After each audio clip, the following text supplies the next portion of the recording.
Bonjour à tous et bienvenue sur la chaîne d'Ostéo Paris 7. Cette fois-ci, on va parler température.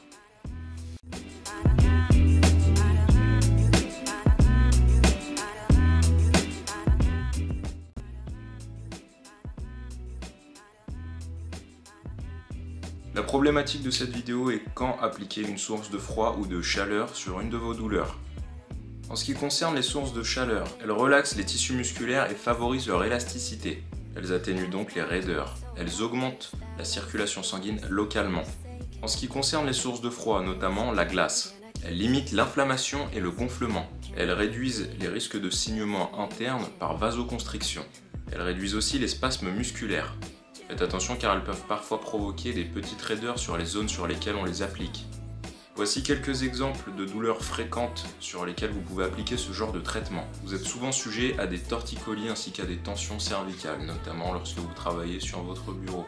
Vous pouvez utiliser une poche à faire chauffer ou une bouillotte afin de relâcher ces tensions qui sont généralement musculaires. En cas de douleur à l'épaule, notamment de tendinite sur les muscles de la coiffe des rotateurs, utilisez une poche de froid ou un sac de petits pois pour calmer l'inflammation. Dans le cadre d'une blessure au genou lors d'un accident ou un traumatisme, vous pouvez utiliser une source de froid afin d'atténuer les symptômes comme les gonflements, les rougeurs, les hématomes. Pour les douleurs lombaires, celles-ci sont habituellement de nature musculaire, comme lorsque vous restez assis sur votre bureau tout au long de la journée.